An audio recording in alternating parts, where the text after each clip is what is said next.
This is a 3000 rupee Jumbo Electric Grill by Borosil. It's a trusted brand, but is it actually worth it compared to a 800 or 1000 rupees sandwich maker? Let's find out. Today I'm doing a complete test. We'll be cooking 6 different foods. We'll be cleaning it up.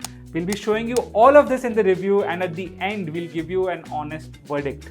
Let's check it out. First things first, what comes in the box? It's a very simple box. You get this grill, you get a warranty card, you get instruction manuals, and good thing to keep in mind is this has a 2-year warranty. Next, let's talk about the build quality. Whatever parts you typically interact with as a user, you're interacting with stainless steel parts, the handle, the top. However, the bottom is still plastic. I'm assuming all of the electronics are here. And it also has rubber feet, so it actually has a pretty good grip on any counter. Next, I want to show you one interesting feature which is not there in a lot of grills. This opens 180 degree like this. It essentially becomes a grill tawa as well. So most sandwich makers do not have this feature. Quite interesting. We'll test out doing some grilled vegetables on this as well. Let's talk about the plates. These are 2 plates. These are quite large plates. And the best part is it does have non-stick coating, but it's not a PTFE based non-stick coating, meaning it's food safe. The grooves are quite deep. And the good part about grooves, or any grill for that matter, is when they are deep and uniformly spread like this, heat distribution is better, the cooking is better. Operation is very simple. Plug this in into a 15 amp socket and the red light is powered on. Green light means it's ready to cook. So when you're plugging it in, turn it on, wait for the red light, wait for the green light. Probably in under a minute or 2, the green light will be on, and then you can put in your food. Let's get started with our cooking tests. First things first, we'll do a classic cheese sandwich. This is like the absolute basic thing. Anyone who does any grill cooking will absolutely agree with me on this. 2 slices of bread, 1 cheese slice in between. Let's turn it on. Let's see what's the outcome. And as you can see, just in a few minutes, it's absolutely ready. The browning is completely even, which I like. And then the best part is it got ready so fast and it didn't stick on the surface. Let's move on to a loaded sandwich. Now, this is one reason why I do not like some of the cheaper grills. Typically, when I'm loading a sandwich and I'm say adding 1 layer or even 2 layers, one issue you will see is it doesn't close properly or the vegetables start sticking to the surfaces.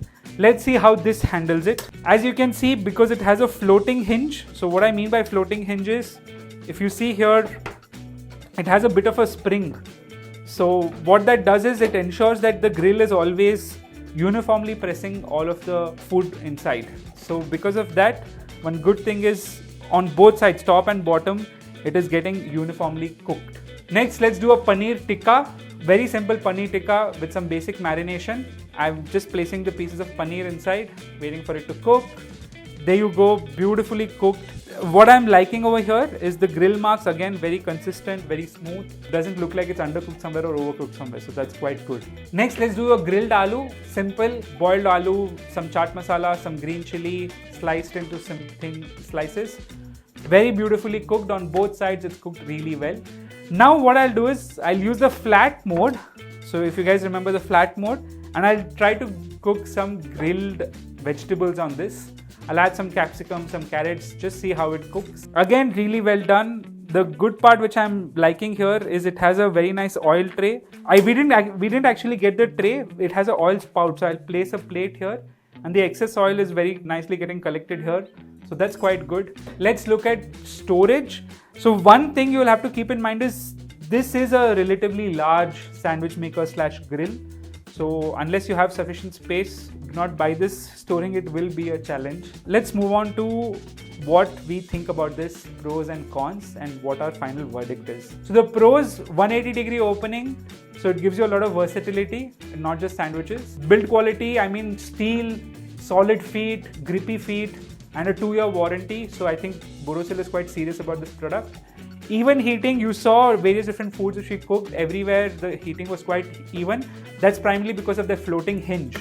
And finally, the 1500 watt power, you can imagine in just 2 minutes it gets hot, cooks very fast for breakfast and things like that. You want to cook something quickly, this is a great option. Let's look at cons. One of the cons we felt is the grill plates are not removable. Cleaning may get a bit more difficult. We can wipe it down, but I wonder over time how the cleaning will be. So price is a bit high, meaning it's 3000 rupees, typically a little bit more premium than in the budget, and that's one thing you'll have to take in mind. And then this overall space it occupies is quite large. It's not a small grill by any he needs. So is 3,000 rupees worth it? Well, if you're someone who does only sandwiches, I think the cheaper sandwich makers should do the job. However, if you're someone who does a lot of grilling of paneer, veggies, different kinds of sandwiches, you want to have a grill, but you obviously don't want to buy the entire grill, this is definitely worth it for a small family which does a lot of paneer tikka, sandwiches, things like that. Let me know what are your thoughts on this, and if you have any questions. I think it's an interesting product. I think the floating hinge, the ability to actually get that panini press effect, to cook food, I think that's quite good. Again, just a reminder to everyone, we got this grill from Mahindra Appliances from Jayanagar, Bangalore. So if you're looking to buy it, please send him a message. His WhatsApp number is in the description below. Let me know in the comments if you have any other questions about this grill. I'll be happy to answer them. And we are reviewing a lot more home appliances. So if there's any specific appliance you want us to check out, let us know in the comment section below. We'll definitely check it out. See you all in the next video.